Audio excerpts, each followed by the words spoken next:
Hi, I'm Doc Ina Mommypedia. I'm a mom and a pediatrician. And today, I'd like to talk about the topic of complementary feeding for infants in more detail, as well as give some pro tips and life hacks kung paano mapapadali ang journey natin sa complementary feeding.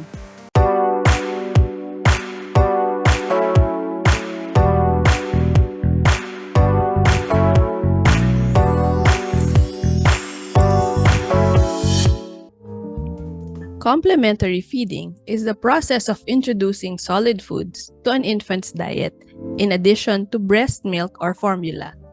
It is an important step in infant's development and should be started at around 6 months of age.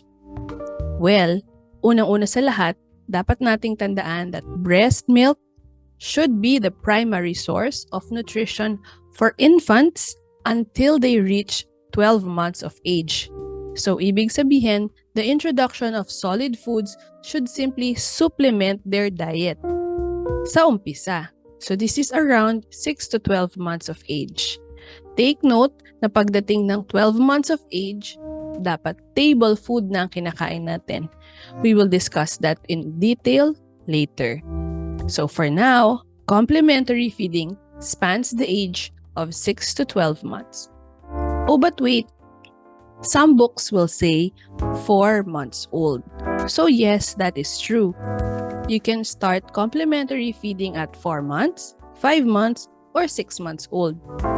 Pero alin nga ba?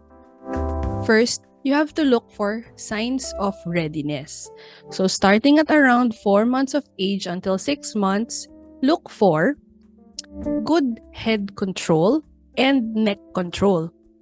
So ibig sabihin hindi na nagdo-droop yung head ni baby or yung neck part niya. And number 2, baby can sit upright when supported or yung tinatawag nating sits with support. Kaya na niyang umupo kahit hawakan siya. Another sign of readiness is baby will show interest in the food. So say for example, titingin siya kung ano yung nasa plate mo o kaya naman pwede na siyang mag-reach out dun sa kinakain mo.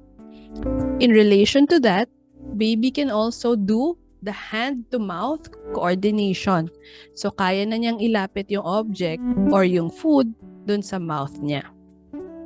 Also, in relation to that, baby already knows how to open their mouth when you offer them food or a spoon.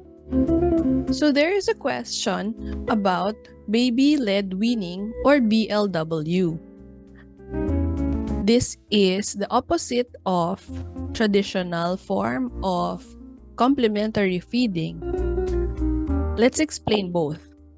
In complementary feeding, yung traditional way, nasanay tayo na minamash natin yung food, tapos yun ang ibibigay natin kay baby. Sa umpisa, parang malabnaw, ganon. Sa baby-led weaning naman, solid food talaga siya. Buo-buo yung piraso ng food na ibibigay mo kay baby. Of course, cooked pa din siya and soft pa din siya. Pero yung shape niya, medyo solid form yung shape. So say for example, kalabasa or potato, cooked na siya and then sliced into hand-sized pieces yung pwede niyang i-grab para yun ang isusubo niya sa sarili niya. Now, whether you choose baby-led weaning or traditional way of complementary feeding, it's the same. The main goal is so that baby will be able to learn the different textures of the food while we are introducing it. So remember ang keyword is texture. So the texture of the food is important. At this point, it's not yet the taste that is important, but the texture and the skills na kailangan niyang matutunan para matutong kumain mag-isa or kumain mag-isa.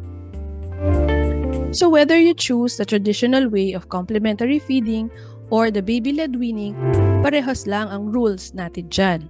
So first rule is, introduce one new food at a time and then wait for 3 days before you introduce another one.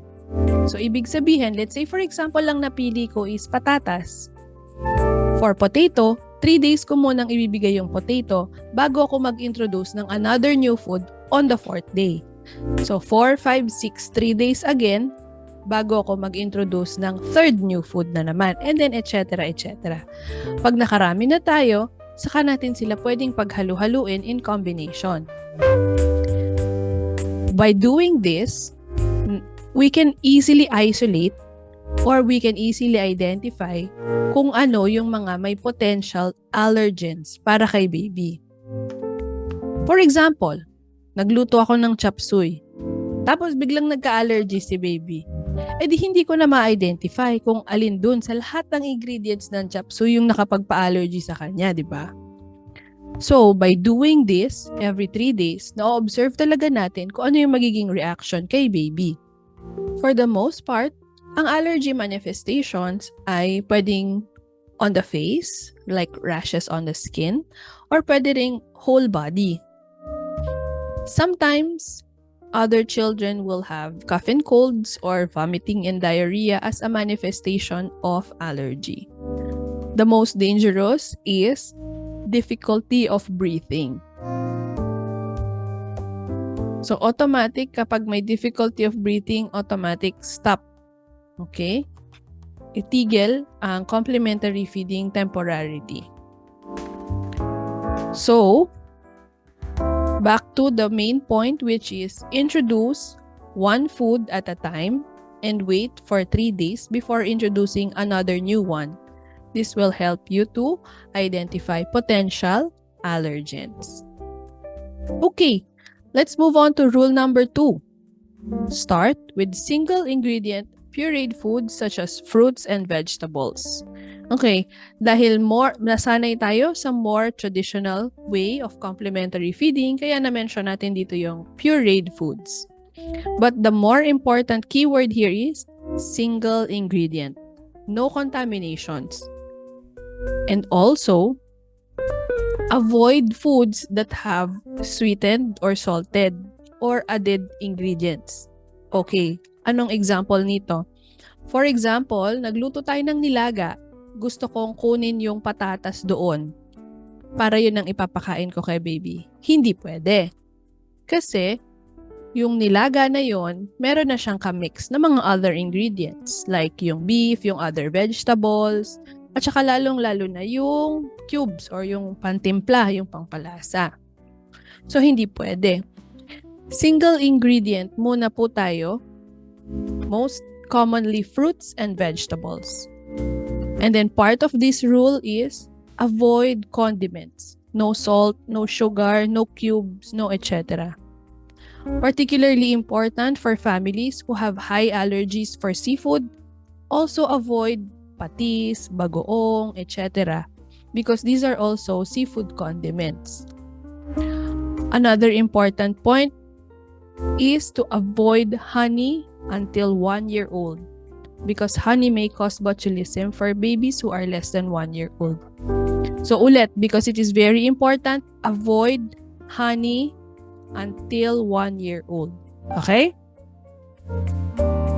Number 3, you may gradually increase the texture and consistency of the food as the baby matures in their swallowing or gets more comfortable in swallowing. So again, dahil nasanay tayo sa more traditional way of complementary feeding, we are starting with pureed foods and then we gradually increase the consistency. So for example, yung first, during 6 months old, talagang mashed na mashed pa. You can use either a food processor or yung pandikdek, yung mortar and pestle, pwede naman yon. And more commonly also, we add breast milk para mas malabnaw pa yung consistency ng food ni baby. As she grows older, around 7 months, pwedeng medyo mas lumpy na ng konti para napapractice din yung kanyang chewing, ganon. At around 8 months old, medyo may buo-buo na ng konti, may bits-bits na, ganon. Pagdating ng 9 months, pwede mo na siyang bigyan ng finger foods. Parang halos pantay din sila nung baby-led weaning. Medyo nauna lang ng konti yung mga nag-baby-led weaning in terms of the mga finger foods, no? Okay. And which brings us to number 4. Encourage self-feeding by offering easy-to-hold pieces of food. So, ganun na nga. Yung easy to hold, lalo na for baby-led weaning, kakat mo siya into small pieces para madaling mahawakan ni baby and siya na yung mag-isang susubo dun sa mouth niya. Pagka naman tayo ay nasa traditional way of complementary feeding, ang pinapayo ko dito for my own patients, hindi kasi for everyone, no? But these are the experiences of my patients. Ang pinapayo ko sa kanila is yung tinatawag na 2-spoon method. So, ibig sabihin, may spoon si baby at may spoon din na hawak si mommy. So, si mommy ang nagsusubo ng food kay baby para sure tayo na nakakakain talaga siya at saka nabubusog siya. Tapos, si baby naman, pinapractice niya yung paano maghawak, paano yung coordination ng hand to mouth, na pag-open ng mouth habang nandyan na nakatapat yung spoon, ganon. So, kumbaga, si baby ang pinapractice niya is yung life skill. Si mommy naman, ini-ensure niya na nakakakain talaga ng tamang pagkain si baby. So, this is also the same for baby-led weaning. Although we don't use spoons for baby-led weaning. So, si mommy nakabantay na lang siya if the baby will be able to finish all of the amount of the food that is offered to him or her.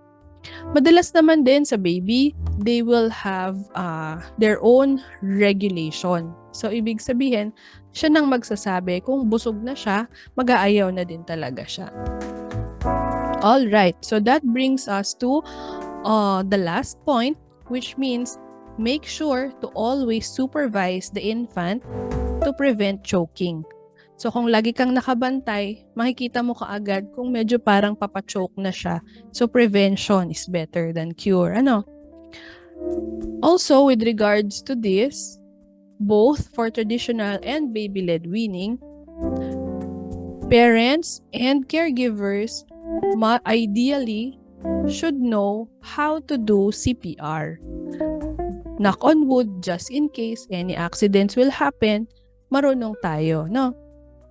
Alright. So, this video is getting a little long. We'll cut it short muna, but stay tuned for part 2!